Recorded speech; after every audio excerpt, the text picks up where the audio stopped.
This is Steve Carlson, the Independence Party nominee for U.S. Senate, up against Al Franken and Mike McFadden. I went to Duluth to record this Senate debate so you could listen to it, and I took photos so that you could see what was going on. And I'm adding my own comments, but I'm trying to faithfully reflect the important points made by both the Democrat and the Republican. Here we go. This is Steve Carlson. This segment of the debate is a very critical debate. Mike McFadden's ideas of effective government are well taken, and this is an area where we need it. Al Franken, in 6 years, should definitely have made more progress on the Keystone Pipeline and all pipelines, and he should have answered the question. Neither one of these candidates answered the question, can this sulfide mining be done safely, yes or no? I would suggest that this would have been the time, even now, to get an answer on that. I don't think just pushing for this kind of jobs because the potential money is there at this point is a good reason to go forward. When you're talking about something like the Lake Superior water table, you don't say it's more risky or it's a better risk. You don't want any significant risk at all for that. It sounds like we should look at the technology. We should look for other ways to create jobs on the Iron Range. There's been a tremendous shift with the loss of the auto industry and the steel industry, and I don't think we can wait around to get the super sulfide technology to make this safe. We need to look at using the port city of bringing in unfinished products for production around northern Minnesota and for export and trade. All right, let's move on to some of the issues which have already been touched on in your opening remarks, and that's oil and pipelines. We see it in the news. Farmers and agribusiness frequently complain that North Dakota oil shipping is tying up the railroads, impacting delivery of crops to market. Discussion of that issue often leads to the question of pipelines. What's your position on safe transport of oil, the backload of commodities to market, and ultimately where you stand on the expansion of pipelines? Mr. McFadden? Well, I'm a huge fan of energy, and I'm a huge fan of pipelines, and I will work hard to get pipelines built and approved. We are sitting on the doorstep of an energy renaissance in this country that will allow us to see our best days ahead of us as opposed to behind us. We have the opportunity to be energy independent, which is historical and a game changer. We've not been energy independent since the early 1960s. And what energy independence allows me to do for you is to put more money in your pocket. Heating bills go down. Gasoline prices go down. We've had over 1,000 days in Minnesota of gas being above $3 a gallon. In December of 2008, gas was $1.60. Most importantly, as a businessman, what I know is that with low-cost energy, we become a manufacturing superpower again. We're able to compete again globally. We're able to insource good-paying, high-paying jobs, not outsource them. I am a huge supporter of U.S. steel. And I'm going to tell you the facts here. The number one way to make our steel industry as competitive as it can be globally is to lower the cost of energy. Al Franken wants to get rid of the coal industry, which will ruin the port of Duluth. Half of the tonnage that's shipped out of this port is coal. I was up in the Minorca mine. They spend $1.3 million every month on electricity, which is driven by coal. I will drive down energy costs. I will make our industries more competitive. I will get us back on the road of growth and prosperity. And that's why I want your vote. Senator Frank? We need a diverse portfolio of energy, and that includes fossil fuels. But as Mr. McFadden has acknowledged, global warming is real, and eventually we're going to have to move to renewables. We're just going to have to do that, and that will be good for Minnesota, good for our economy. We don't have any fossil fuels here in Minnesota.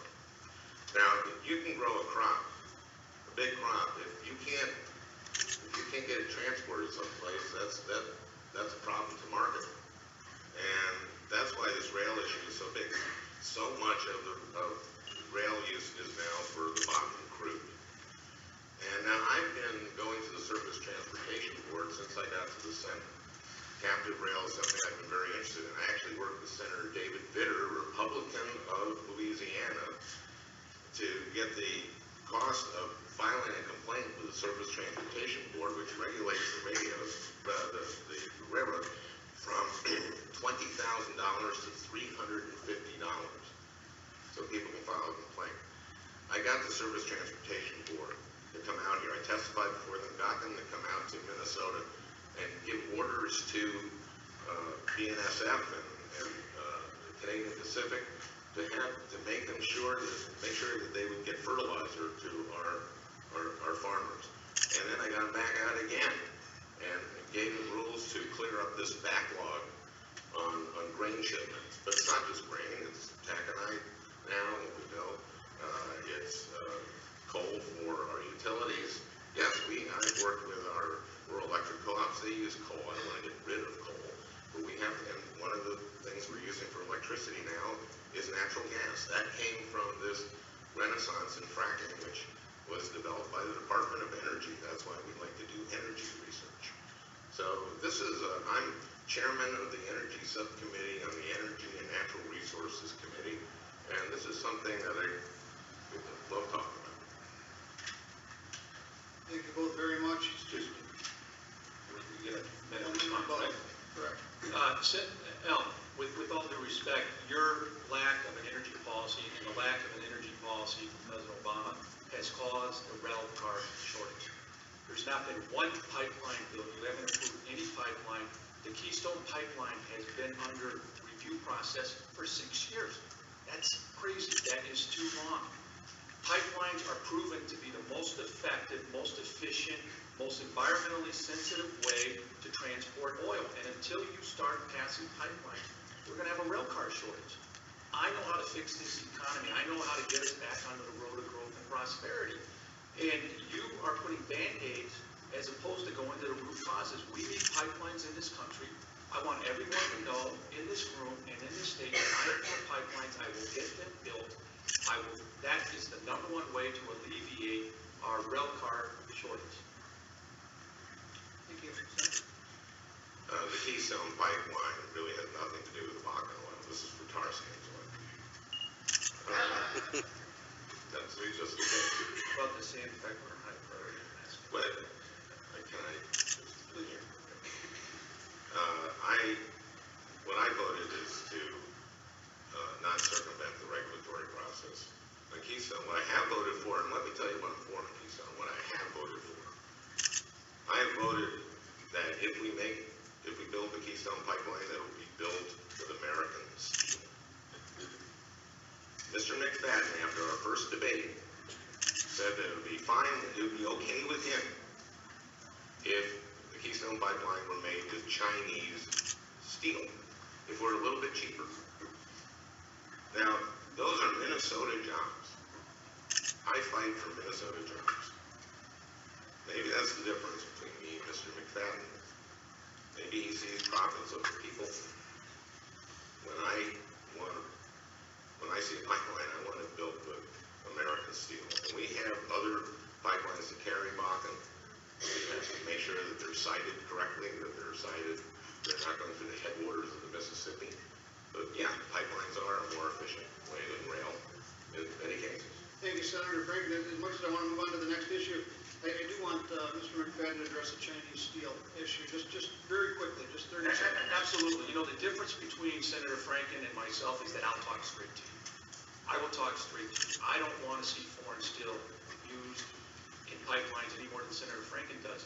He doesn't want you to know that he's voted against the Keystone Pipeline, period. That's facts. He's voted against the pipeline multiple times. I'll get the pipeline built, and by taking advantage of our energy renaissance is the #1 way to make U.S. steel as competitive as it possibly can be. I know that, and I'll get it done. That's a promise. All right, thank you. Let's move on to the next issue. 9 long years, maybe even 10 now. That's how long PolyMet, of course, has been working to get permitted and to start mining copper and nickel and other precious metals up in northern Minnesota here. Once they start, then there's other companies ready to follow suit. It could be a gigantic financial boon, as everyone knows. Of course, there's also those who say it cannot possibly be done safely. Clearly, and once and for all, do you support copper nickel mining? Can it be done safely? Senator Franken, will begin with you. I think the vast majority of Minnesotans want those jobs. Want those jobs to happen. And they're good. They're going to be good paying jobs, good jobs. But I also think a vast majority of Minnesotans want to make sure that our groundwater isn't contaminated. This is a Lake Superior watershed. So Minnesotans want to make sure that this is done right. And not just Minnesotans, executives at PolyMet, who I've been talking with since I came to office. They say that this process is a good process. They say that the regulators are tough but fair. And they want this done on the science. They said that the project has improved. It's safer. It's less likely to contaminate the water for possibly centuries. I have the same view as the entire Iron Range delegation. All the delegation into the state legislature have a uniform view on this. Let's do this right. We want this to happen, but let's make sure that we do it right. I can understand how it's frustrating, especially those people who want those jobs. But the only thing worse than taking a long time to get this right is getting it wrong. Because rangers want sustainable mining. This is a new kind of mining. We've been mining iron ore on the range for 120 years. I just helped expand what we're doing at Mintac by helping to get them permits. Mining is so important to our state. We need sustainable miners, sustainable mines, sustainable mining, and that's what I'm for. Thank you, Mr. McFadden. Can metals mining be done safely? Are you Chuck, did you say 9 years? I think it's been 9 years, right? Now, I want everyone in this room to know here today that I support mining, that I will fight for miners. I'm an advocate to get these mines open. The fact that this has taken 9 years and over $200 million in regulatory review is not acceptable. It is crazy. It is crazy. And I remind you that the Democratic Party in this city 3 months ago had the opportunity to put forth in a platform that said they support mining, and they did. And watch Al Franken's actions, not his words. He has done nothing in 6 years to accelerate the review process of PolyMet. He's wrote multiple times to the FCC and the FEC on communication issues, but he has not fought for miners, and he won't, because he is connected at the hip of extreme environmentalists. And I'm tired of it. I'm tired of this false choice that's put forth by the environmentalists that you're either for the environment or for jobs. You can be for both. I've not met one person in Minnesota, myself included, that wants to do anything that would harm our 10,000 lakes.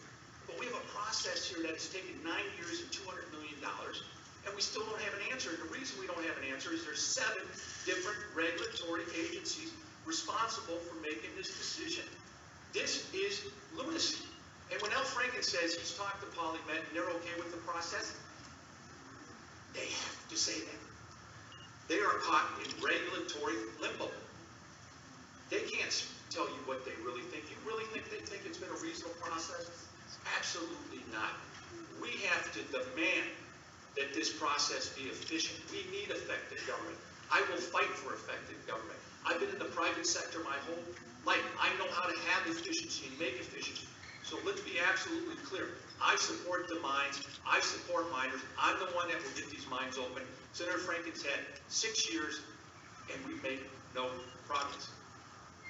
Senator Franken, I'll give you a minute to rebut that. I've been talking to PolyMet executives from the time I got here. I speak to them very frankly.